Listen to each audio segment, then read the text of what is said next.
T'as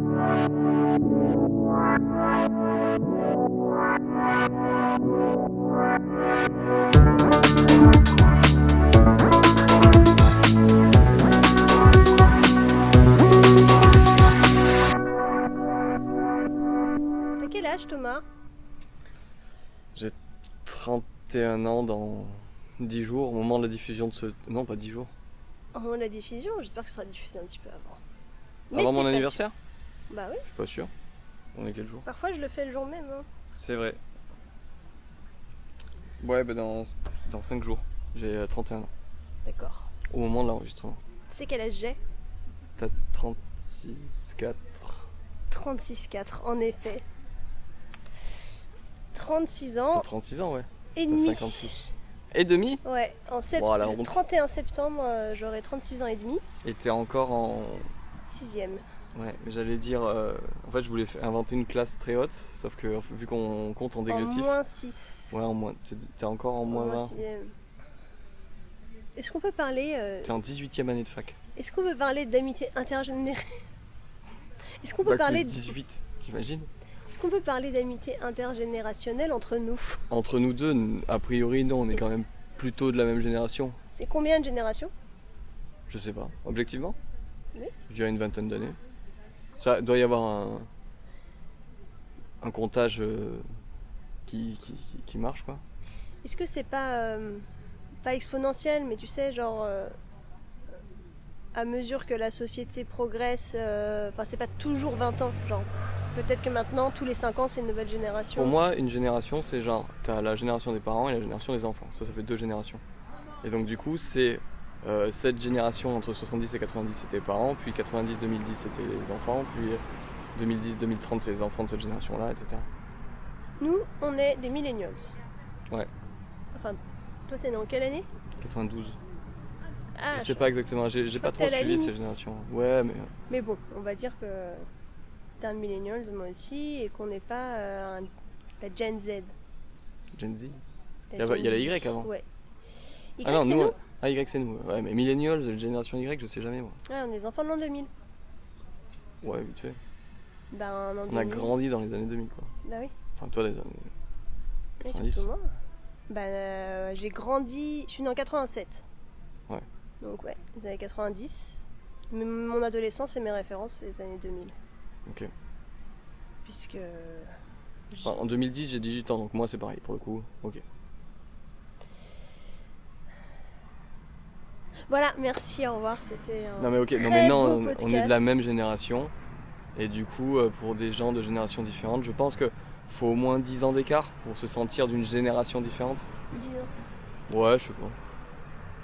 En fait, les générations statistiques vont pas correspondre à 10 ans, mais nous, d'un point de vue référence commune, tu vois, je pense qu'au bout de 10 ans, on commence à plus avoir certaines références qu'ont l'autre.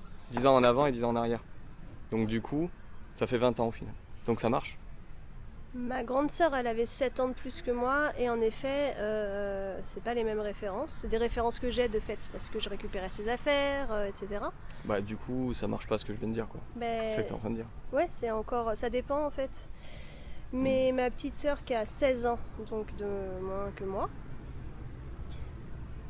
en fait, ça recommence des références culturelles communes. Tu vois, j'ai l'impression qu'une génération sur deux, on trouve super stylé ce qu'il y avait il y a 2 générations. Donc Oh tu là vois, là. nous, genre là, il y a eu un gros retour avec Stranger Things et tout ça des années 80. Bah, c'est pas du tout ta génération. Non. Ok. Et alors peut-être c'est 3 générations en arrière, mais enfin ce que je veux dire c'est que là, les ados de 15 ans, ils trouvent hyper stylé de s'habiller exactement comme moi quand j'avais leur âge. Tous les styles que j'ai essayé d'oublier, les trucs où je me suis dit oh là là, quand je revoyais mes photos, je trouvais ça super gênant, là ça ressort. Et les baggy, et les crop tops, les... Donc les gens qui ont 15 ans aujourd'hui s'habillent comme toi quand t'avais 15 Ouais. ans, il y a une génération. On est de la même génération quand même. Tu le sens pas ça? Moi j'ai l'impression avec toi, mais quand j'avais 25 ans et que je côtoyais des personnes de 20 ans, j'avais pas la même impression. Mais c'est une histoire d'expérience de vie et de maturité, je pense. Parce que si je te dis Shrek, c'est une référence. C'est une référence. Ouais. Hmm. Oui, c'est une référence. C'est pas un truc pour les petits. C'est un truc qui fait partie de quand moi j'étais ado. Ouais. Moi, mes 10... Pokémon. Bah, Pokémon, c'est carrément, ouais, j'avais 12 ans, ouais.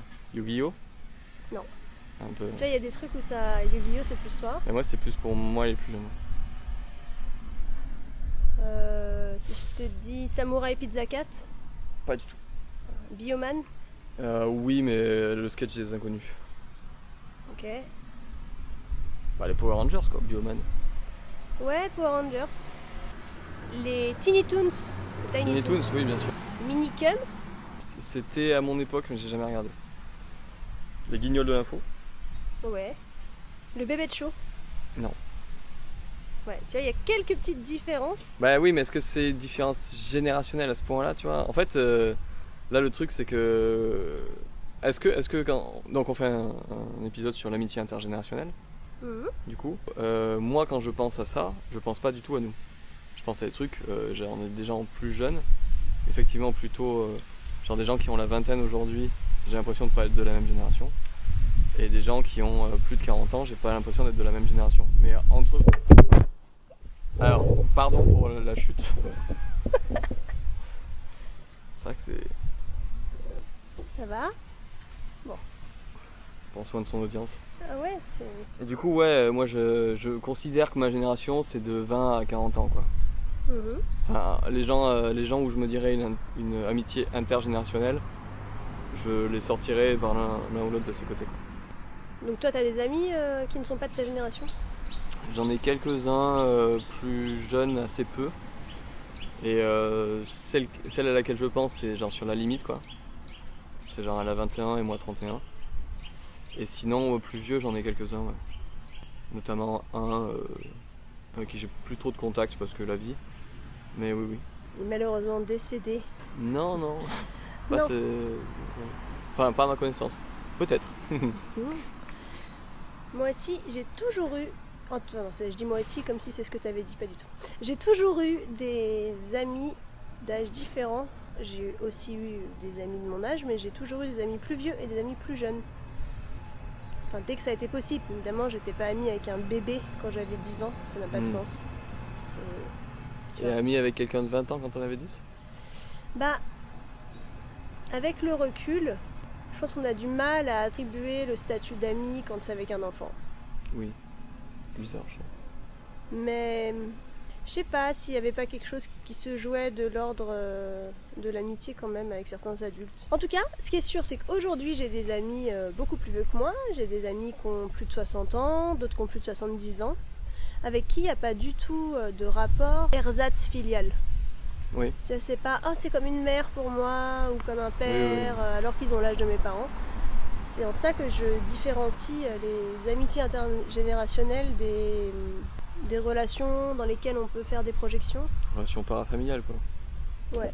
Donc je trouve dans ces relations beaucoup de richesse. Pas juste parce que les personnes ont plus d'expérience, de fait, de plus d'années de vie, mais aussi parce que je trouve ça hyper intéressant de considérer les différences et les points communs qu'on peut trouver, alors qu'on pourrait avoir des idées reçues sur les personnes qu'on appelle aujourd'hui les boomers, en se disant non mais ça, ils peuvent pas comprendre.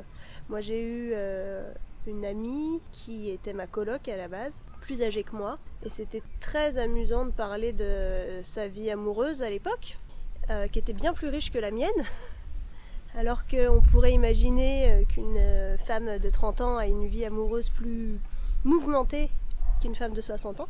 Eh bien pas du tout. Pas du tout. Et c'était aussi désespérant de voir que les travers restent les mêmes dans les relations qui débutent, dans les difficultés à se comprendre entre hommes et femmes. Mais c'était, je me rappelle de conversations où moi j'apprenais beaucoup et ça me donnait vachement d'espoir. De désespoir en même temps, de me dire ça ne change pas. Et en même temps d'espoir de me dire, en fait on peut toujours continuer. Enfin c'est pas à 30 ans, t'as raté le coche, après c'est fini. Donc, ça fait partie des points que je trouve intéressants. En plus, il se trouve qu'on était dans le même secteur de métier. Ça se dit ça? Ouais, on a compris. Et c'était juste avant qu'elle parte à la retraite. Sauf que tout en étant dans le même domaine, elle avait des postes et des fonctions supérieures. Mais pas... À mon âge, elle avait des fonctions un peu hiérarchiquement similaires aux miennes. Et après, elle était montée en grade petit à petit. Donc quand j'avais des conflits avec ma hiérarchie, et que je lui en parlais, c'était vraiment intéressant de voir un peu de l'autre côté du miroir. De voir quelqu'un qui se souvenait comment c'était sur le terrain, qui me donnait le point de vue que me donnaient pas mes directeurs, mes directrices, mes chefs, les difficultés qu'ils rencontraient, vraiment. Donc là-dessus, ça a été très enrichissant. Et après, j'ai vu le passage où elle a pris sa retraite, ce passage qu'elle décrivait un peu comme royal, où les autres te voient un peu comme une espèce de sage, où ils attendent ta parole en réunion, tu dis 2-3 trucs, enfin elle a vraiment vécu ça comme ça. Et donc une fin de carrière très chouette. Et aussi le début, l'entrée dans la retraite, dans la vie considérée comme non active. Voilà, ça c'est une de mes amitiés. Est-ce que tu peux me parler de ce monsieur dont tu n'as plus de nouvelles ? Oui, c'est un type avec qui, mais je sais pas, c'est un type avec qui j'ai fait du théâtre. Aux dernières nouvelles que j'avais, mais j'en ai pris par d'autres gens, il allait bien. Un type avec qui j'ai fait du théâtre dans une troupe, genre on était une vingtaine.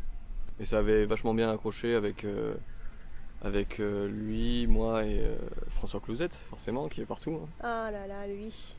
Et ouais, c'est chez lui que nous on créchait, parce qu'en gros on se retrouvait tous dans le Gers, et on était un peu dispatchés entre tous les gens qui habitaient dans le Gers, accueillaient des gens différents.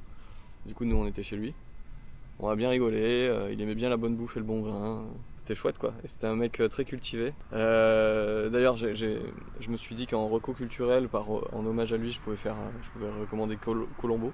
Mais pendant en fait, le moment oui, mais des ça va pas, je vais pas le faire, donc du coup c'est pour ça que je le dis. Mais Colombo c'est bien. Colombo, l'inspecteur Colombo. Ouais, l'inspecteur Colombo. D'accord. C'est vraiment une très bonne série policière en vrai, c'est pas du tout comme Derrick ou des trucs chiants. Attends, t'es en train de dire que Derrick c'est chiant là ? Je sais pas. Ok. Pourquoi c'est ton père qui a fait Derrick ou non, Horstapper. C'est lui Derrick. Et ouais. C'est lui le réalisateur ? Non. Le showrunner ? C'est l'acteur, il est décédé malheureusement. Bah d'accord. Alors je voulais rajouter sur l'amitié là, avec cette femme dont je parlais. Elle a un fils qui a 1 an ou 2 de plus que moi. Ouais. Que j'ai croisé à quelques reprises. Et c'est jamais devenu mon ami, lui. En fait, ça a toujours été elle, mon amie. On s'entend bien, on se respecte. Quand on se voit, on discute. Mais il n'y a pas eu de primauté de l'âge, en fait, en se disant, bah du coup, on devient plus potes. Parce que il avait des enfants, là, ton ami ? Non. Il était célibataire aussi à l'époque. Que tu penses il avait que votre plus la cinquantaine, alors que toi c'était la soixantaine. Ah d'accord. Il avait 51 ans à l'époque, et moi je devais en avoir 25 en tout cas. Est-ce que c'était bizarre cet homme entouré de plein de jeunes personnes ? Non. Non. Non, c'était très sain, très fluide. C'était un mec plus vieux que nous dans l'âge, mais dans l'attitude et tout. Outre les références que des fois il avait pas, et que nous on n'avait pas, inversement. Bah à part ça, je veux dire, c'était très naturel, comme franche camaraderie les uns avec les autres. Quoi. Il y avait un côté très maniéré, très doux, très poète, qui allait bien avec l'ambiance troupe de théâtre. Non, c'est un brave gars. Mais alors, ça m'énerve, parce que c'est une des seules personnes pour qui j'ai fait l'effort d'appeler. Je fais très peu l'effort d'appeler. Oui, mais je me suis dit, bon c'est merde. Oh. Putain, mais à chaque fois. Genre, il y a aucun moyen que j'ai une communication avec lui autrement qu'en l'appelant sur son fixe. Donc je vais l'appeler sur son fixe, et j'ai essayé 1 fois par an pendant je pense 5 ans de l'appeler en lui laissant un message.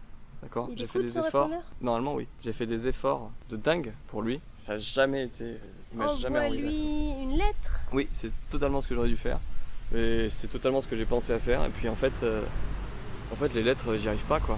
Ah bon ? Non, dans cette autre. Alors je sais pas à quoi tu penses exactement, mais si tu penses à l'histoire où c'est moi qui ai envoyé la première lettre, oui. J'ai eu une réponse et je dois toujours répondre. Et ça fait 1 mois et demi, voire 2 mois, ce qui commence à être long. Je pense à envoyer un SMS, je sais pas trop. Ou une carte postale. Même une carte postale. Bref. Merci. Alors, moi j'ai une amie qui a 20 ans, donc l'âge de ma petite sœur. Et pourtant, je ne me sens pas du tout comme sa grande sœur. Et on a une amitié où j'ai vraiment pas l'impression qu'elle a 20 ans quand on discute. C'est-à-dire que je tiens compte de la différence dans certaines références ou certaines libertés, certaines autonomies dans la vie, ne serait-ce que financière. Et le fait qu'elle soit encore en plein dans les études, quand on s'est connus, elle était en prépa. Donc vraiment en plein dans les études à proprement parler. Et ça me choque pas, en fait, qu'elle soit plus jeune. Je me suis jamais dit que je faisais un effort parce que c'est quelqu'un de plus jeune avec qui il faut être un peu plus tolérant. Tout comme avec amis plus âgés, je me dis pas oui, mais attends, faut être tolérant. Donc c'est ça qui fait la différence, c'est que c'est pas des gens avec qui je fais des efforts, c'est des gens avec qui je suis pleinement moi-même, qui me prennent tel quel et que je prends tels qu'ils sont et ça marche. Ça marche. Mais en fait, ça va pas mal ressembler à peut-être les amitiés interculturelles, c'est-à-dire que c'est des gens avec qui tu as des différences, forcément, des différences culturelles parce que générationnelles, tu vois. Ouais. T'as une base commune, mais il y a plein de trucs que t'as pas, et au final, tu passes outre parce que c'est des amis, et même si les références en fait, c'est autant de différences sont l'occasion de se raconter l'un à l'autre tel ou tel truc. Tu penses que tu pourrais être ami avec... Un arbre. Non, tu penses que tu pourrais être ami déjà dans une fratrie? Est-ce que tu peux avoir des amis individuels, des amitiés individuelles avec chaque frère et sœur, voire l'un sans l'autre? Et du coup, est-ce que tu penses que tu pourrais être ami avec un ou deux des parents de la personne, indépendamment de lui? C'est-à-dire François Clouzette, si t'es ami avec son père, aller au resto, sans François, sans... Bah alors, c'est plutôt facile à imaginer si je vis dans la même ville que le parent et plus dans la même ville que la personne, ce qui serait le cas, tu vois, avec François Clouzette. Il se trouve que je serais pas ami avec sa mère, si éventuellement. Enfin bref. Ça t'est déjà arrivé? C'est le cas ou pas? Je réfléchis et je pense pas. Non, c'est pas un truc. Mais je rencontre pas forcément souvent les. Excuse-moi, je réfléchis en même temps. Je ne rencontre plus les parents d'amis. Et à l'époque où je le faisais beaucoup, c'est quand j'étais beaucoup plus jeune et que du coup c'était... moi je parlais avec mon ami et mes parents parlaient avec les parents, même s'ils n'étaient pas forcément amis, mais juste c'était logique quoi, de faire comme ça. Donc je pense pas avoir noué d'amitié avec le père ou la mère d'un ami ou d'une amie. Peut-être plus avec les parents d'ex en fait, que je voyais du coup plus souvent et avec qui on se parle plus mais...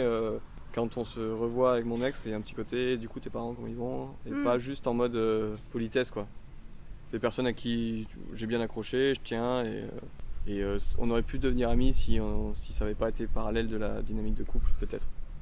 Tu crois que tu pourrais être ami avec une personne plus âgée que tu vous voirais en fait? Est-ce que tu pourrais être quand même vraiment ami, mais qui aurait ce vouvoiement du fait de la différence d'âge, qui joue plutôt des mœurs de la personne? Est-ce que tu arriverais à développer une intimité avec une personne avec qui vous voiriez? Je pense pas. Mais c'est... Le vouvoiement, moi, c'est assez problématique. J'ai beaucoup de mal à vouvoyer. Et si je me sens un rapprochement avec quelqu'un, ça va être... J'ai le tu camarade, quoi. Le tu socialiste. De gauchias. De gauchias, exactement. Mais tu sais, il y avait un scandale à un moment avec Macron qui avait été alpagué par un syndicaliste. À l'époque où Macron était socialiste. Ah alors, ouais. Oui, non, aussi, il y a eu ça. Multiverse. Et du coup, il avait été alpagué par un militant qui lui avait dit mien. Et Macron avait tout de suite dit par contre, on se connaît pas donc on se tutoie, on se voit pas quoi. Alors qu'il est d'usage dans les milieux de gauche et notamment socialistes de se tutoyer parce qu'on se tutoie entre camarades. Et que le vouvoiement c'est pour le rapport au patronat ou aux classes dirigeantes quoi. Bref. Et du coup, moi j'ai un peu intégré ça. Je sais pas si c'est un truc politique ou pas de ce pourquoi j'ai le tutoiement naturel et est-ce que tu as déjà vu tes parents le vouvoiement difficile. Vous voyez d'autres personnes? Oui, parce que ma mère est dans une position un peu de pouvoir, donc elle est un peu obligée de vouvoyer les gens. Mais les voisins, tout ça? Ouais, mais ma mère, quand elle fait le personnage, je le sens quoi. Elle a un personnage de... vous voyez, c'est un personnage, tu peux pas être le vouvoiement c'est le personnage. Naturel et vous voyez. Alors, peut-être que si, mais ma mère non. Peut-être, j'ai dit ça, j'en sais rien, je connais pas à ce point-là, peut-être. Valérie, un commentaire, peut-être. N'hésitez pas, je vous vois, à écrire à l'adresse du podcast, maintenant sur la page Instagram du podcast, dans la tête à la main.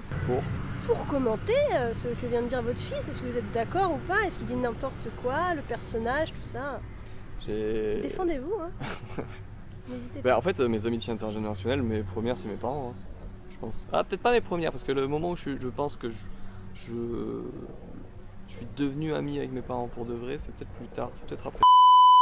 Peut-être que l'amitié avec permis aussi l'amitié avec mes parents, même si je suis pas sûr que mes parents soient conscients qu'on est amis. Mais du coup, je l'ai eu au téléphone il y a pas longtemps là. Après le podcast qu'on a fait? Sur la famille? Sur l'intrafamilial? Oui, après qu'on l'ait enregistré, oui. Et elle me disait, c'est difficile à écouter et tout, d'entendre du Thomas en boîte. Ce que je comprends par ton maman. Donc est-ce qu'elle écoute, c'est la question? Elle écoute, ouais. Et du coup, je lui ai dit, le prochain, ce sera sur la famille. Et elle fait, oula, je vais pas l'écouter celui-là. Ah ouais. Alors que moi, je trouve ça hyper intéressant, mais... Si on parle de Harry Potter, parce qu'on a souvent fait référence, donc il me semble normal de boucler... Ouais, ce qui est assez rigolo, parce qu'en plus, c'est pas du tout je suis pas un Potterhead du tout. Moi non plus, mais bon. Il y a des personnes de différentes générations, pour autant, ils sont pas tous amis, même s'ils ont tous un lien. Tu vois, je trouve pas que les enfants, là, le trio, soient amis avec Dumbledore. Ouais. Il y a clairement une dynamique... Professeur, quoi. Voilà, doyen, hiérarchique. Le vieux sage, quoi. Mais avec Hagrid...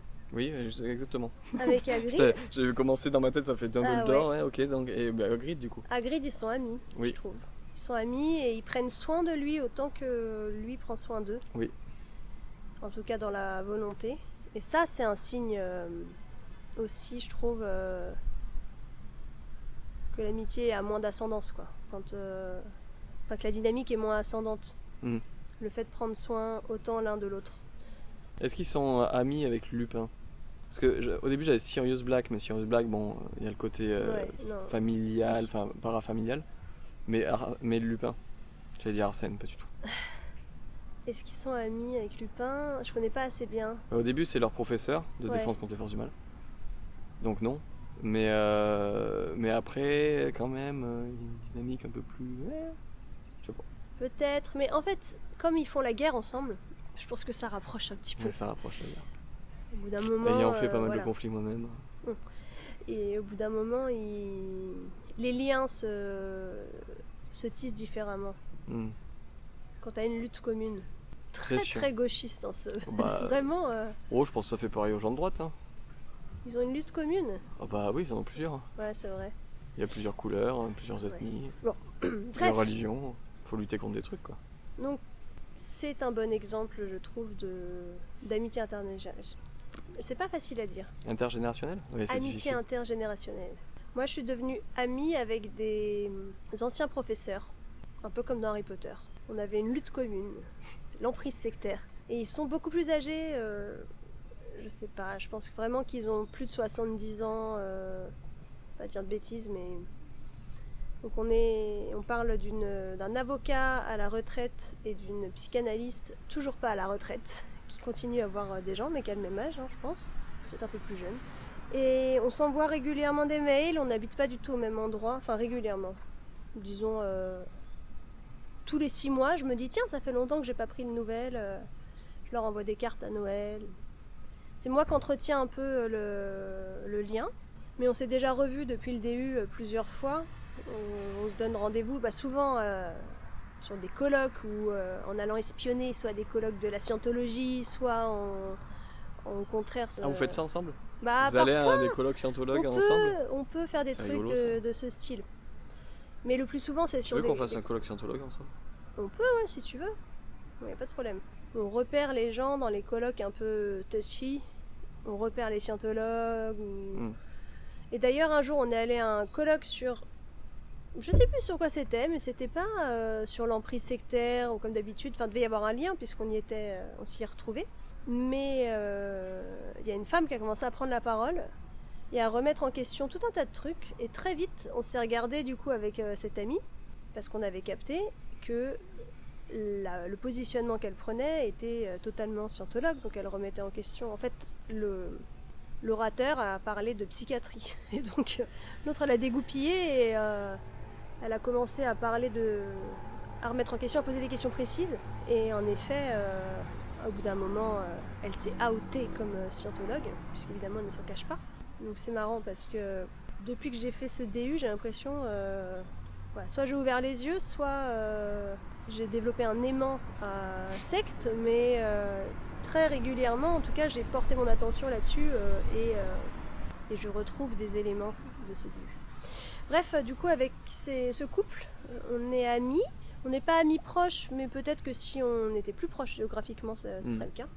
C'est une amitié un peu particulière. On va pas forcément parler notre intimité, mais ça fait partie de ces amitiés un peu à l'ancienne, je dirais, l'ancienne école où on parle de mon cher ami, mon bon ami, un tel, et c'est quelqu'un qu'on porte vraiment dans notre cœur et qu'on apprécie énormément, mais en même temps, c'est pas, ou pas encore, en tout cas, quelqu'un avec qui on va tailler le bout de gras.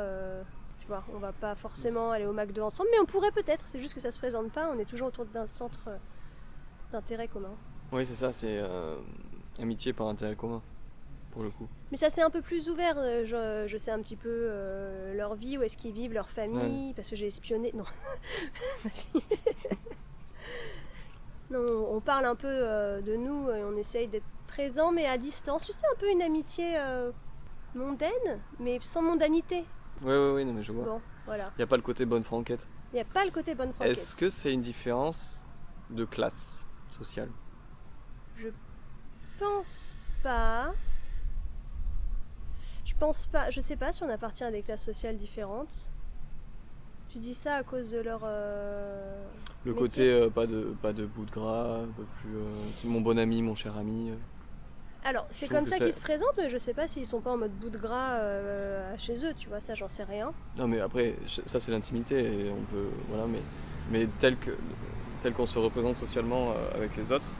Oui, je suis pas sûre qu'ils soient bout de gras avec même leurs amis proches en fait. Donc peut-être que c'est juste leur éducation qui est comme ça.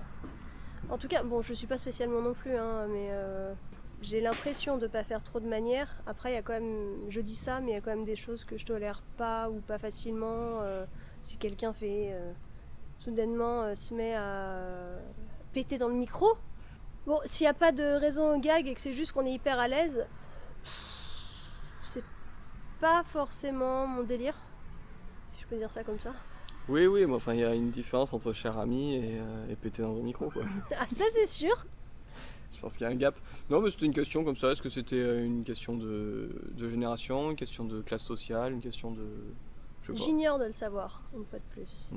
Référence. Mais je faute sais, de à français. chaque fois tu me le dis. Mais... Bah oui, mais bon, il n'y a pas que toi. Il y a des gens qui écoutent. Ça me fait tiquer. Vu que j'ai pas la ref en plus. Ah, je te ferai écouter. C'est un podcast aussi, c'est ça? Non, c'est Les Inconnus, c'est une chanson. Je la mettrai dans la playlist, Ah, c'est gagné. Et vice versa. C'est dans vice versa? Ouais. Ah bah, je connais, je pas la ref. J'ignore de le savoir. Mais ce que j'ignore pas de le savoir, c'est que, je sais plus quoi, l'alcôve réside dans... Oui, bref. Carité... Ouais. Ok. Pas du tout une ref, Les Inconnus par exemple. Les Nuls, oui, alors que c'est pas ma génération. Les Inconnus non plus, c'est pas ta génération. Oui. Alors que c'est pas non plus ma génération. Pourrais-je lui dire, vu que c'est la même génération, les Nuls et Les Inconnus. Bruno Salomon? Bruno Salomon, ouais. Le cochon d'Inde. Ouais. Nous c'est nous du coup. Nous c'est nous beaucoup moins que Bruno Salomon. C'est nous. Mais c'est l'autre là. C'est les deux, c'est les Bruno Denis, Salomon et Jean Dujardin. Ouais, voilà. Et deux autres types qui ont rien fait là. Parce qu'ils avaient pas envie. Nous c'est nous. Nous c'est nous. Nous c'est nous. Si tu te rappelles? Non. Ah bah c'était leur chanson. Mais je te dis, moi j'ai beaucoup plus la ref Bruno Salomon en fait que la ref Est-ce que Nous c'est c'était nous. leur chanson? Je sais pas.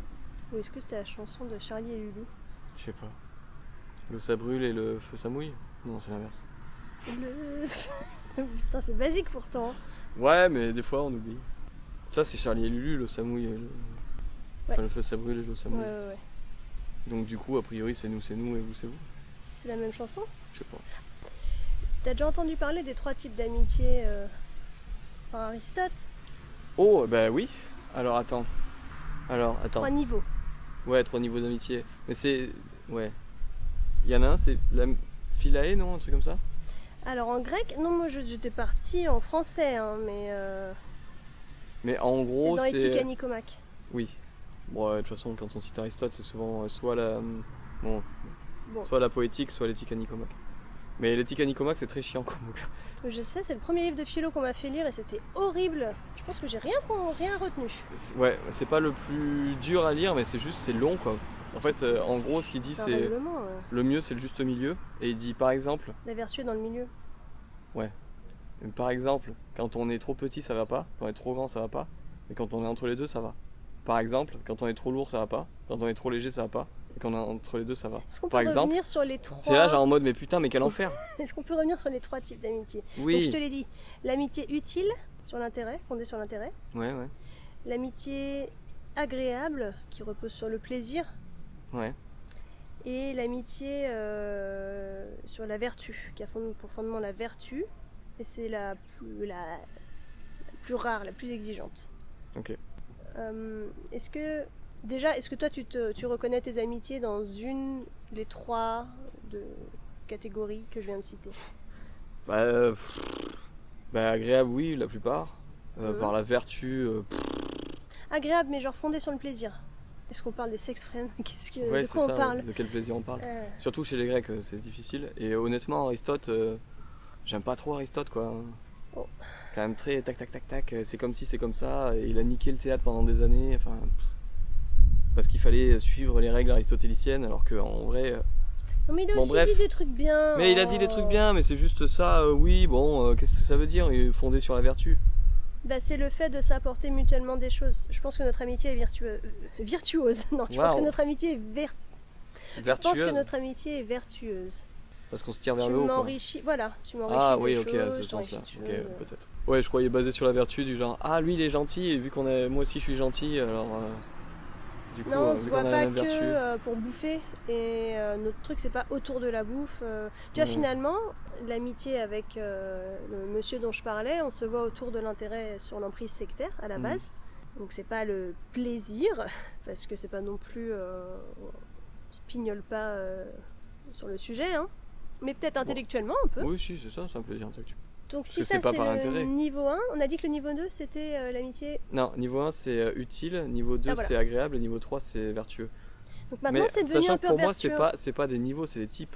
Ils les classent types pas par d'amitié. niveau. Je pense pas que ce soit. Je crois qu'ils En classent fait, je pense que c'est la plus vertueux rare, comme mais c'est ça, pas forcément. Je veux dire, c'est pas des niveaux au sens où l'un va passer à l'autre puis au dernier, tu vois. Ouais, d'accord. Mais Moi c'est- j'ai pourtant la sensation que c'est ce qui s'est passé dans cette amitié. Après, ça puisse arriver, ça je dis pas, mais. Et dans pas mal d'amitiés, parce qu'il y a beaucoup d'amitiés qui commencent sur de l'utilité, on se rend des services. Après, du coup, on se voit par plaisir. Et après, on se rend compte qu'on s'apporte des trucs. Tu trouves pas que ça. Oui, tu peux lui faire un lien comme ça, mais je pense que pour moi, il y a des fois où t'es juste ami parce que tu t'apportes des trucs, et il y en a d'autres où t'es ami juste parce que c'est agréable, et il n'y a pas une meilleure amitié que l'autre, tu Du vois. coup, friends with benefits, est-ce qu'on est sur l'amitié par plaisir ou par utilité? Ça dépend quel est ton rapport au sexe. Est-ce que tu te sers de l'autre ou est-ce que tu partages avec l'autre un bon moment, quoi. Au sexe et à l'autre. Ça peut même être vertueux, tu peux t'apprendre des techniques et des. Ouais, complètement, ouais. Ah bon, Non, mais je pense qu'il peut y avoir. En fait, le truc, c'est qu'on a vachement sacralisé le sexe et on a dit c'est comme ça qu'il faut faire et c'est attention, c'est nanana. la religion, hein, ça. Le catholicisme n'y est pas pour rien. Il n'y a pas que, hein. Mais bon. Dans nos sociétés, c'est quand même très empreint Ça, c'est le vrai. catholicisme. Quoi. Même si, big up le pape Ouais, sur ouais. l'accueil des migrants, franchement, Ça n'a rien à voir avec le cul, par contre. non. Et pas les accueillir pour qu'ils nous apprennent des. Non, c'est pas. Ça peut. Oh hein. là là, non, pas du tout. C'est pas ce que je voulais dire, malheureux. Mais oui, je pense qu'on pourrait avoir un rapport beaucoup plus. Pas forcément sain, mais plus désacralisé, détaché au sexe et pouvoir se voir entre amis et s'apporter des trucs. Je pense qu'il y a beaucoup d'hommes qui devraient parler de leur rapport à leur prostate, par exemple. Entre eux. C'est en parler en plus de se montrer des trucs. Ouais, moi ça me paraît pas possible, mais parce que je suis dans cette éducation-là, du coup, en le disant, je Se fais, montrer des trucs entre hommes. Ouais. T'es dans cette éducation-là? Bah du coup, non, je suis dans l'éducation qui trouve ça d'accord. un peu bizarre Ouais. et un peu choquant, tu vois, quelque part, dégoûtant. Mais en vrai, on devrait être comme ça. Ce serait vachement plus simple. Bref. Du coup, à ce niveau-là, ce serait, se faire des petits massages prostatiques entre hommes, Non. Oui, ce serait vertueux, quoi. Ce serait une amitié vertueuse. ce serait. Alors que ce serait friends et de with plaisir benefits, aussi. quelque part. Et de plaisir aussi. Et utile quand même, parce que bon... Mais après, Du coup, ça s'entrecroise. Hein. bah forcément, ça s'entrecroise. Vertueux, c'est forcément utile, quoi. Mais c'est juste que une amitié vertueuse, c'est que tu t'apportes l'un à l'autre, alors qu'une amitié utile, c'est genre quand l'autre t'apporte et tu peux apporter à l'autre, mais c'est genre détaché, quoi. Et je trouve ça pas amical, du coup. Mais j'ai du mal avec Aristote. Là, j'essaye d'aller dans sa pensée, de faire les mêmes catégories que lui, mais je trouve ça trop catégorisant en fait, Aristote. C'est Ouais. beaucoup de cases, quoi. Est-ce que tu penses que Platon et Socrate, ils étaient amis? Non, ils étaient maître et élève. Je pense pas qu'ils aient une relation amicale. Peut-être amoureuse, mais pas amicale. Ah bon? Ouais, je pense. Ouais. À l'amour à la grecque, hein, attention. Oui, j'imagine bien. Non, mais le côté philae, quoi. Oui. Oui, eux aussi, ils différenciaient différents types d'amour, les Grecs. Ouais, complètement. Mais je pense pas que Socrate ait été ami avec Platon et que Platon ait été ami avec Aristote, parce qu'Aristote c'est Ouais. l'élève de Platon comme Platon est l'élève de Socrate. Mais ça se discute. En fait, il y a un rapport trop prof-élève, tu admires trop Oui, il y a une dynamique d'ascendance pour le coup. Ouais, et tu admires trop l'ascendant pour être ami, je pense. Est-ce que tu as d'autres exemples ou d'autres choses à dire sur l'amitié intergénérationnelle? Vraiment, j'aurais pas réussi à le dire correctement une fois. D'autres exemples, non, pas forcément. Je réfléchis à des vieux amis des jeunes, mais je pense que Montaigne et l'autre là, La Boétie? la Boétie, c'est ça que Oui, j'avais en tête. C'était pour lui moi, ils étaient un petit peu amoureux, non? Non, c'était des amis. Ah, Ça a été des coups parce de que foudre c'était amicaux. lui, parce que c'était moi. Ouais, en amitié. Je pourrais dire ça avec François Clouzette. Ah, mais je sais pas, moi j'ai toujours vu un truc un peu. Mais parce que t'as envie de les voir comme ça, de réécrire Oui, l'histoire. peut-être que j'ai un peu tendance à romancer, pourtant je le fais pas trop habituellement. Mais. Je connais pas assez l'histoire parce qu'en même temps, pour c'était me positionner. pas tu vois. accepté d'être homosexuel à l'époque. Donc, comment est-ce qu'on pouvait masquer une relation d'amour à travers une amitié très forte? Je sais pas. Ouais, ça se saurait, je veux dire. Bah, pas vraiment, parce qu'on Oscar Wilde, on le sait, tu vois, enfin, Proust, on le sait, on sait plus tard, hein, mais. Macron, pardon, ça fait partie des théories. Hein. Ah bon? Toute C'est son quoi la histoire théorie? avec Brigitte, tout ça, ça a été du c'est une couverture storytelling. Ça a été du pour- storytelling pour que les gens puissent s'identifier dans quelqu'un de progressiste, qui, tu vois, Ouais. genre l'homme qui est avec une femme plus âgée, tatata. Ouais. Mais que avec Benalla, Ah bon? tout ça, ouais, ce genre. Putain, j'ai pas du tout eu vent de ça. Ok. Marrant. Moi, je pense qu'il n'est pas assez. J'ai du mal à l'imaginer avoir de l'empathie et je trouve qu'en amour, c'est un peu nécessaire de considérer l'autre. Du coup, que ce soit avec un homme ou une femme, j'ai du mal à l'imaginer être quelqu'un d'aimant. Mais ça, c'est moi, c'est d'accord. Emmanuel, si vous écoutez ce Ah, putain, podcast, moi, je dois vous tutoyer, tu vois. vois. Bah ouais, Je mais vous non. vois, je respecte vos codes.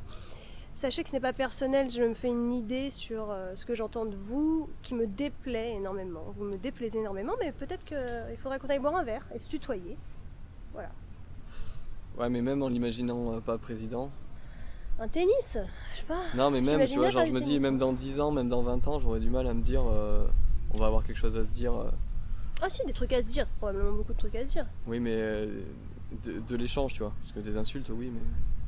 Ou de. Non. Pas forcément des insultes, parce que j'ai aucun intérêt à insulter ce monsieur, mais juste, ça va tellement être en mode, mais oui, mais non. Moi, s'il arrive Ça à va se être coupé, quoi. décentrer et à vouloir arrêter d'avoir raison et de dire Ouais. mais moi je suis le président, mes idées elles sont bien, peut-être qu'on peut discuter. Non, J'ai mais des trucs d'accord, mais sociaux. à ce Qu'est-ce moment-là, qui s'est passé, t'es en Manu? train. T'étais socialiste, mais qu'est-ce Non. qui s'est passé? T'es en train de dire C'était du mytho depuis si le c'était une début. personne, bah oui, si c'était une personne différente, ça pourrait coller. Bah oui, sauf que c'est pas une personne S'il différente. n'avait pas ce statut. Mais non, mais c'est pas une question de statut. Je sais pas, je le connais pas. Peut-être que toi tu le connais, tu veux pas nous le dire. En tout cas, j'aurais l'impression d'avoir une amitié intergénérationnelle, toujours pas, intergénérationnelle avec lui. J'ai l'impression que ce mec a 60 ans de plus que moi. Hein. Ouais, sauf qu'il en a 7. Voilà. Mais ça, c'est quand même quelque chose. Hein. C'est. Ah oui, on en a pas parlé de ça. Mais genre, pour moi, il y a des vieux qui sont jeunes et des jeunes qui sont vieux. Ça, c'est vrai. C'est-à-dire que intergénérationnel, je sais pas, parce qu'on a des dessins animés en commun, mais il y a des gens avec qui je me dis, waouh, putain, on n'a pas du tout vieilli à la même vitesse, quoi. Tout à fait. T'as déjà t'as des potes qui sont des petits vieux. Ah oui. Et moi, alors je me considère sur certains aspects comme le vieux de mes potes, des fois. Parce que je suis un peu casanier, parce que je lis le journal, parce que je râle, parce que quand il y a un panneau qui est marqué interdit, alors que... Alors, dans le parc où nous sommes, il y a un escalier devant lequel il y a des barrières et de la rubalise. et il y a quelqu'un qui a déplacé une barrière, donc il y a un petit passage. Mais c'est évident qu'on n'a pas le droit de passer. C'est écrit sur un panneau. Et en interdit. plus, c'est écrit sur le panneau, mais ils sont pas allés jusqu'à voir.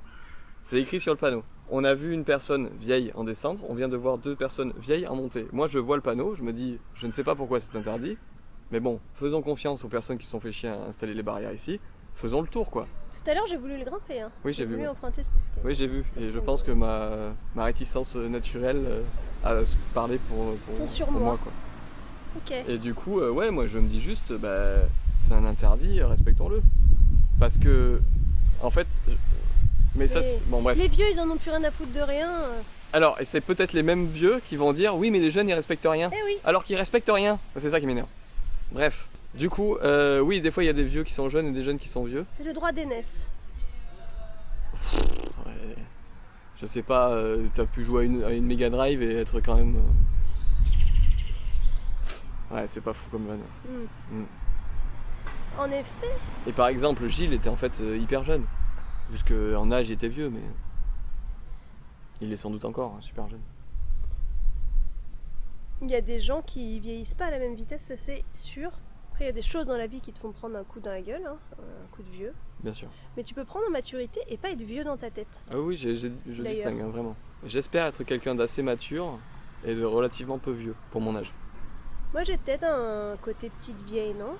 Et très immature en même temps. Tu vois, genre, j'aime pas le bruit, j'aime pas quand il y a plein de gens, je sors pas, je vais voir des trucs en VO de vieux, avec que des vieux, je vois bien qu'il y a que des vieux autour de moi. Et à côté de ça, j'adore la présence de jeunes gens. Est-ce que c'est pas une phrase de vieille personne que de dire ça? Ouf, si. J'aime bien lire, j'aime bien jouer à la console toute la nuit, bah ça, on pourrait croire que c'est un truc de jeune, mais c'est un truc de jeune de mon époque.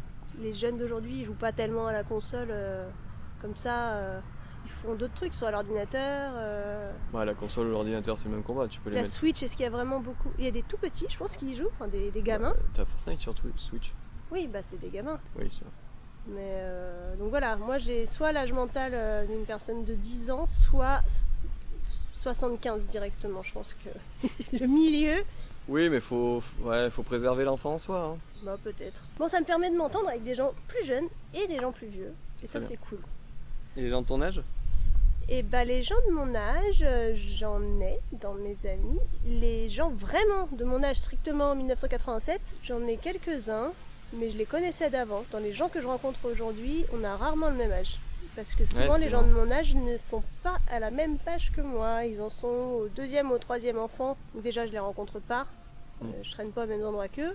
Où ils divorcent. Là je les rencontre, mais on n'est pas dans les mêmes dynamiques de vie. Donc non, je rencontre pas trop des gens de mon âge, j'ai l'impression. Alors Ça que se joue à 5 ans près, hein, mais finalement, moi j'ai rencontré des gens au moins une personne là de 92. ans. De 1992, même année de naissance que D'accord. moi. Où ça là, récemment? À Oloron, ouais. D'accord. Et récemment, potentiellement 2 potes de plus qui ont 21 ans. Ok. Chacune. Des filles. Des filles. Et des hommes plus jeunes, ça peut? Ça pourrait, mais c'est pas le cas. Ok. Oh, ça peut peut-être qu'il faudrait faire un autre épisode amitié et rivalité. Mais j'ai l'impression que quand on est plus jeune en tant qu'homme, on est peut-être plus dans la rivalité. D'accord. Et en fait, moi j'ai pas grand chose à prouver à grand monde, quoi. J'ai plus les mêmes choses à prouver que quand j'avais 20 ans. J'ai plus envie de bouffer le monde de la même façon, quoi. L'amitié, rivalité aussi, on parlera aussi du fait que les femmes plus âgées peuvent être pas sympas avec les femmes plus jeunes. Ouais. Mais bon, ce sera un autre épisode qui sera enregistré à distance, Sans doute. comme on l'a déjà fait. Bon, est-ce que ce serait pas l'heure? Du Stalingrad.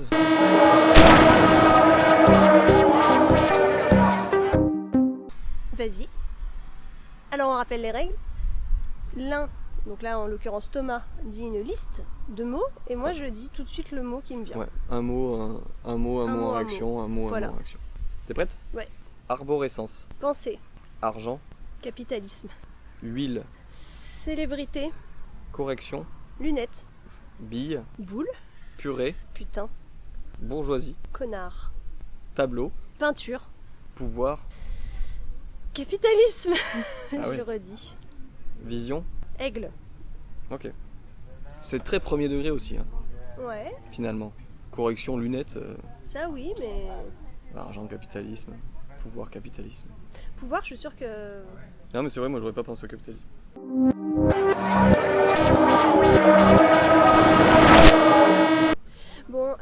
Voilà. Est-ce que tu as des recos culturels?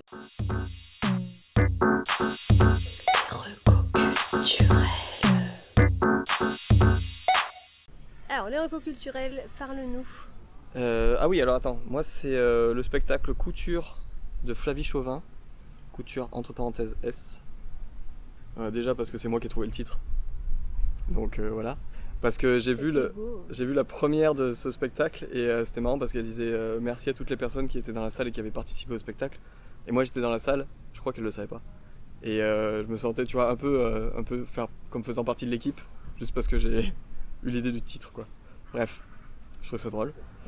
Parce que c'est un beau spectacle sur la transmission en prenant comme prétexte comme vrai sujet la transmission de la couture. Et couture, ça fait aussi référence à la couture entre les générations, du coup. C'est intergénérationnel comme spectacle, tout ça. Et en fait, elle va interroger des jeunes enfants pour savoir leur rapport à la machine à coudre, à la couture et ce genre de choses. Et ses grands-mères. Ces deux grands-mères qui cousent chacune. Mais c'est une pièce écrite? C'est une pièce écrite et jouée. D'accord. Voilà. Et c'est du théâtre d'objets un peu, donc il y a des... Ouais, elle joue avec des trucs sur scène qui vont être des portraits.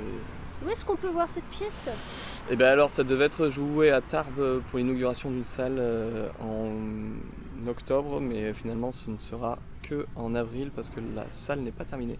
Est-ce qu'on peut la lire? Et on ne peut pas la lire. Bon bah d'accord. Je recommande également Le Village aux Mille Roses de la compagnie Semi-Babillage. C'est un spectacle qui est mis en scène par Louise Morel. C'est une adaptation du conte du même nom par Philippe Nesman, ouais c'est ça.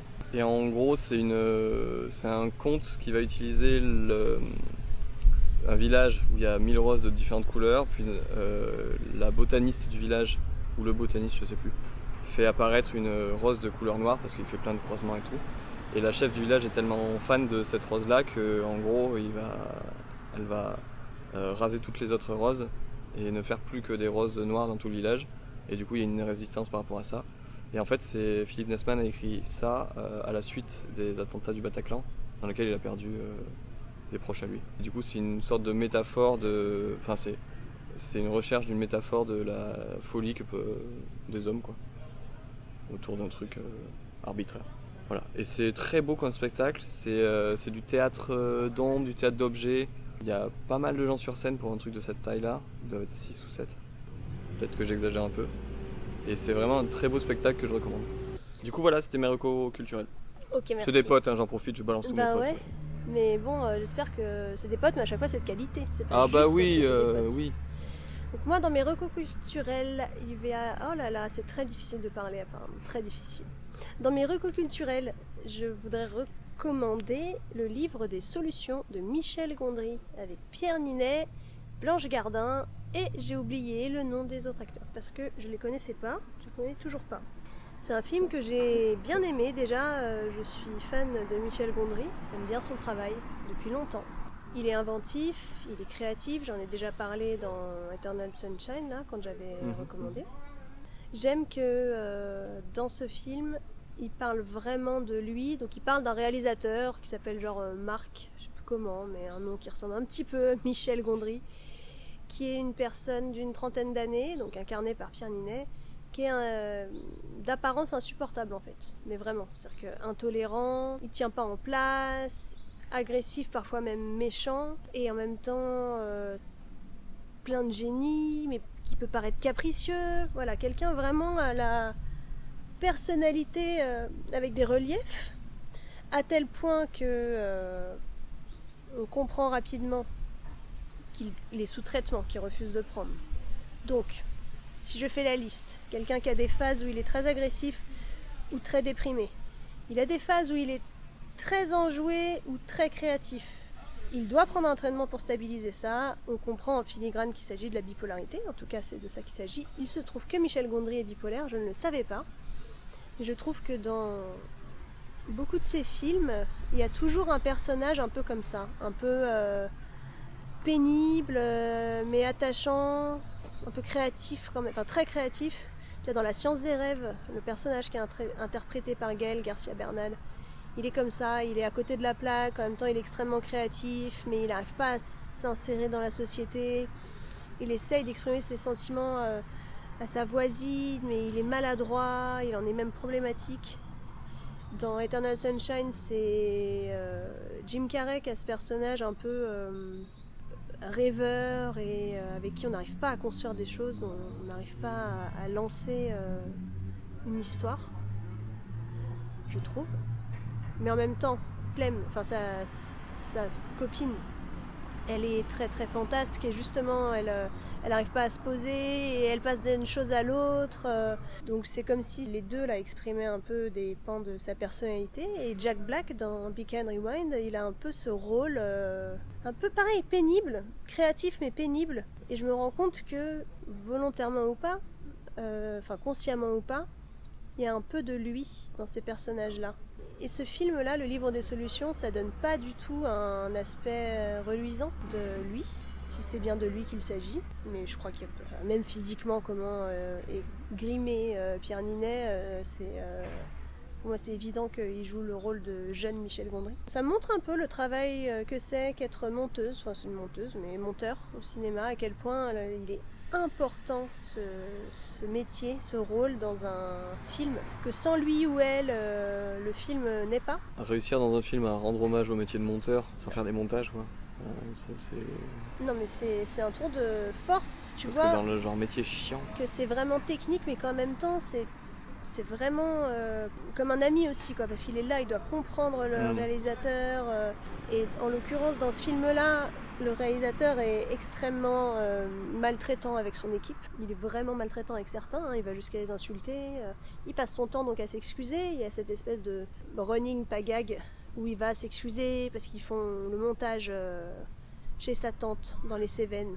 Sa tante, elle le connaît bien, elle lui dit va t'excuser parce qu'elle sait comment il a été. Et il y va, il s'excuse, il a pas trop envie. Et à chaque fois, tout le monde accepte ses excuses, jusqu'à parfois des points de rupture. Et ça m'a permis de voir, lors d'un débat avec des potes dans un groupe de ciné, un ciné-club, composé de personnes de moins de 70 ans, que moi, ce que j'avais perçu comme évidemment de la bipolarité, n'était pas du tout. Alors il y en a un qui est passé complètement à côté et qui a dit que ça, pour lui ça aurait pu être la dépression, un trouble anxieux, juste un fou furieux, et je fais les guillemets avec mes doigts sur fou furieux, je vais expliquer pourquoi après. Et la fille avec qui je discutais, elle a perçu des troubles psychiques, mais c'était pas si évident que c'était la bipolarité, et donc j'ai un biais professionnel là-dessus. Moi je l'ai identifié tout de suite et j'avais l'impression que c'était très identifiable. Et c'était intéressant que cette personne avec qui j'ai eu le débat dise ouais, on sait pas s'il a des troubles psychiques ou si c'est juste un sale con. Okay. On sait pas s'il a des troubles psychiques ou si c'est juste un, comment il a dit, un mec pété du casque ou un cinglé ou un mec fou allié.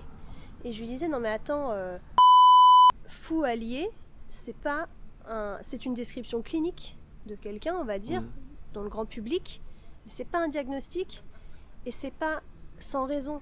Fou allié, c'est le terme psychophobe, pour dire avec les mots d'aujourd'hui, pour parler de personnes malades. Mais une personne avec les comportements qui sont décrits dans le film, c'est pas quelqu'un juste dit caractériel, tu vois. Il me dit il est peut-être juste lunatique, mais il y a quand même la notion de traitement. Donc, et même lunatique, qu'est-ce qu'il y a derrière lunatique ? En fait, aujourd'hui, derrière le côté tout le monde veut son diagnostic, etc., je pense qu'il y a juste, on parle plus de la santé mentale et on identifie plus des problématiques, des troubles psychiques chez les gens. Et quelqu'un qui se comporte comme ça, ou quelqu'un qui va être extrêmement mégalo et avec un manque d'empathie envers ses pairs, que ce soit ses employés ou les gens qui l'entourent, on peut se dire c'est juste un sale con, mais peut-être qu'il y a quelque chose derrière en fait. Donc pour le film, ma reco culturelle est celle-ci parce que je trouve que d'abord ça donne un bon exposé sur ce que c'est que la bipolarité quand c'est pas romancé, parce que j'entends plein de gens autour de moi qui qui entendent parler de bipolarité et il y a une espèce de, je sais pas, c'est romantisé. Ouais, romantisation.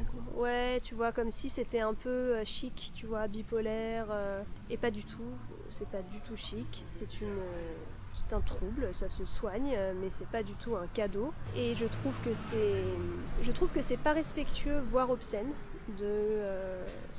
c'est de l'appropriation de maladie.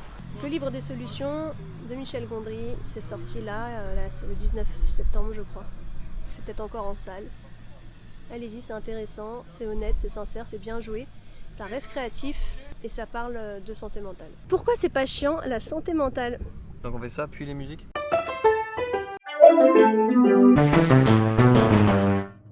Pourquoi c'est pas chiant la santé mentale ? La santé mentale, c'est pas chiant parce que ça nous concerne tous. On a tous une santé mentale, on parle tout le temps de notre santé physique, mais en réalité, on a tous une santé mentale et c'est un continuum. Il faut voir ça comme un spectre avec une aiguille qui se promène dessus et au cours d'une même journée, on peut passer d'une bonne ou d'une mauvaise à une mauvaise santé mentale et au cours d'une vie aussi. Et ça aussi, c'est normal. Ça veut pas dire qu'on est bipolaire. Ça veut juste dire qu'on passe par différentes phases. Pourquoi c'est pas chiant et pourquoi c'est important de s'y intéresser ? Déjà pour avoir une meilleure compréhension de soi, mais aussi pour avoir une meilleure compréhension des autres. Peut-être plus d'empathie, juste en comprenant qu'une personne n'est pas forcément un sale con, mais peut-être qu'il souffre d'un trouble psychique. Son comportement peut faire de lui un sale con, mais je trouve que ça donne quand même une lecture différente quand tu sais que la personne elle-même peut-être lutte contre quelque chose. Et ça aide à relativiser. Ça aide à relativiser sur certaines situations. Enfin, ça aide à relativiser certaines situations. Donc la santé mentale, si ça vous intéresse comme moi ça m'intéresse, vous pouvez vous faire former et devenir secouriste en santé mentale auprès de PSSM France. Ma légitimité pour en parler, c'est que je suis moi-même formatrice, mais vous pouvez trouver un formateur près de chez vous, réclamer cette formation à votre employeur, parce que tout comme les premiers secours en santé physique, ça devrait être quelque chose, un devoir de citoyen, que de savoir réagir quand quelqu'un présente des troubles de santé mentale, des troubles psychiques, au bureau, à la maison, les voisins. Ça permettrait de décharger un peu les hôpitaux, ça permettrait de se sentir moins nul quand on est face à une personne dépressive, à une personne avec une addiction. Et ça permettrait de faire une meilleure société, une société plus vertueuse qui s'entraide. Donc c'est pas chiant parce que ça nous concerne tous, parce que ça peut concerner des gens qui nous entourent, parce que c'est pas si compliqué. C'est pas si compliqué, il y a des basiques à savoir en fait. La formation elle dure 14 heures. Et au bout de 14 heures, vous vous sentez déjà beaucoup moins naze. Et vous êtes déjà efficace et opérationnel pour intervenir auprès d'une personne. Voilà, le film de Michel Gondry en a été l'exemple. Suite à cette discussion avec ces deux personnes, je me suis rendu compte que il y a encore des choses, beaucoup de choses à vulgariser, que ne le sait pas, mais la façon qu'il a de décrire les personnes, il a cité tout un tas de mots, il dit oui, dans le langage commun, il est admis de dire fou allié, fou furieux. Je dis pas du tout ça pour le condamner, parce que c'est ce que beaucoup de personnes pensent en toute honnêteté, en toute bonne foi. Il a dit qu'on pouvait dire de quelqu'un qu'il était allumé, fou allié, zinzin, barré, frappé, parce qu'il fait l'idiot et que tout le monde emploie ces termes sans nécessairement se dire que la personne qu'il vise est malade. Et en effet, le premier truc de cette formation, dans la première heure, on vous fait citer tout ce que vous savez, tous les mots que vous avez pour qualifier quelqu'un qui pourrait être atteint de troubles de santé mentale. Et donc, évidemment, il y a des mots encore plus graves. Et le fait qu'on ait banalisé ces mots, et pire, qu'on ait banalisé des vrais diagnostics, comme des gens qui se disent être borderline, qui se disent être c'est complètement bipolaire, c'est complètement borderline, ça stigmatise encore plus et ça rend difficile le diagnostic de ces personnes-là. Franchement, être borderline, c'est pas une situation très enviable. Être bipolaire non plus. Après, il y a des soins qui existent, il y a une prise en charge qui existe, mais tant qu'il y aura des gens qui stigmatiseront par les mots que j'ai dit, on n'aura pas envie d'appartenir on n'a jamais envie d'appartenir à la catégorie des fous alliés de toute façon, mais j'ai du mal à dire ce que je veux dire, mais c'est je pense que de la même manière qu'on a arrêté de dire qu'une personne handicapée mentale était un gogol, on sait que c'est une insulte, il faut essayer de revoir l'approche qu'on a des personnes qui ont des comportements erratiques. Ça ne veut pas dire qu'on doit supporter et subir tous les comportements sans se défendre, mais il faut savoir que utiliser des mots comme j'ai cité, ça peut être extrêmement blessant et retarder le diagnostic. Participer à la stigmatisation des troubles psychiques peut conduire à faire partie du problème puisque ça retarde le diagnostic, ça met de côté les personnes et donc un problème que nous on pointe du doigt, on finit par en faire partie et c'est nul. D'accord. Voilà, c'est la conclusion. Ne soyez pas nuls. Bah, ne serait-ce que le terme fou allié, je veux dire, c'est assez évident de pourquoi ça va pas, quoi. Bah oui. Parce que On doit t'attacher, c'est qu'il y a un problème. Voilà. Et déjà puis, fou, c'est un peu limite, mais allié, bon. c'est terrible. C'est terrible pour les familles, c'est terrible pour les personnes d'entendre ça, sachant que les personnes qui ont des troubles psychiques, même les personnes schizophrènes, il y a beaucoup de cinéma, le cinéma leur a fait une mauvaise pub, c'est plutôt eux les victimes de violences statistiquement, déjà d'auto-agressivité, mais aussi de violence de la part d'autres personnes. Et pourtant, c'est pas l'idée commune. Et ça, c'est la faute un peu aux médias qui adorent, les vautours, quoi, qui adorent parler. Effectivement, quand ils font un truc, en général, ils le font pas à moitié. Donc oui, ça existe. Les personnes qui, sous l'emprise d'un délire, ou qui n'ont pas pris leur traitement, ou qui n'ont pas de traitement, peut-être parce que justement, il y a cette stigmatisation, ça arrive qu'ils fassent des crimes, parfois très impressionnants, mais c'est pas la majorité. La majorité des gens morts sont tués par leur conjoint, leur voisin, qui n'est pas toujours une personne une personne schizophrène, quoi. C'est vraiment pas la majorité. Donc voilà, si on veut que ça arrive moins, il faut que les personnes se fassent soigner. Pour qu'elles se fassent soigner, il faut que ça fasse moins peur d'être étiquetée schizophrène. Et pour ça, il faut changer le regard de la société sur la maladie mentale. Et je conclurai par un acte fou n'est pas toujours perpétué par un fou. Pas besoin d'être fou pour faire un truc fou. Il n'y a pas que les dingues qui font des dingueries, quoi. Ouais, pas que les dingues qui font des dingueries. Une chanson Oui. Chanson. Iris, putain, j'ai essayé de... Je retrouvais pas le nom. Des Goo Goo Dolls. Iris de Tabalguer ou Tabalguer, je sais pas comment ils prononcent ça. Wow. Qui est un projet alternatif folk de Guillaume Clerc. Et dans ce morceau-là, il se trouve qu'il y a un solo de Quentin, qui est... Ton frère ? Non. Ah. Qui est un ami d'amis. Et Tabalguer, donc Guillaume Clerc, est un ami également. Personnalité publique, donc j'ai le droit de dire son nom. D'accord. Voilà, j'ai écouté l'album du coup qui s'appelle Unraveled by the Sea. Et l'album est cool aussi, et à écouter. Moi j'ai un tout petit peu de mal avec sa façon de chanter, mais en fait j'ai entendu d'autres trucs folk et alt folk où en fait ils ont le même timbre de voix un peu que j'arriverais pas à refaire. Et si je le refaisais ce serait un peu insultant. Donc j'ai un peu de mal avec ça, mais je me suis rendu compte que c'était pas lui, quoi, c'était un style a priori. Donc voilà, c'est mon seul un petit peu reproche, mais c'est très personnel du coup. Mais sinon tout ce qui est ambiance sonore et tout ce qui est guitare, parce qu'il est guitariste, et toute la production de l'album est vraiment très très propre. Donc je le recommande chaudement, notamment parce que c'est très niche, quoi. Et je pense que si vous écoutez le début et que vous accrocherez à tout l'album. Très bien. Je vais recommander une chanson de Douz Kawa, D-O-O-Z, plus loin K-A-W-A, qui est un rappeur. Et la chanson, c'est Me faire la belle. Dedans, il y a un peu de... Que la belle ce soit toi, Ouais. soit what. Soit. Dedans, il y a un peu de guitare manouche. Le texte est poétique et en même temps cru. J'aime bien quand les rappeurs jouent avec les registres. Il a une voix, une grosse voix éraillée qui sentirait presque le whisky et la clope, quoi.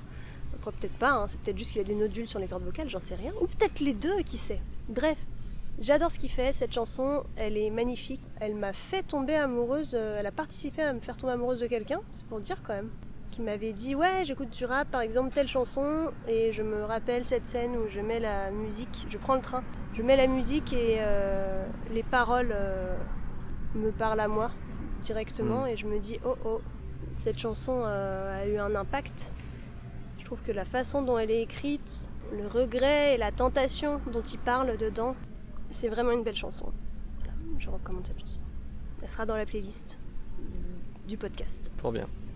Et on va pouvoir écouter Iris de Tabalguer. Et oui, à la fin du podcast, après le générique. Moi, je sais pas, je verrai. Parce que du coup, il nous laisse gentiment diffuser sa chanson. Merci Guillaume. Merci.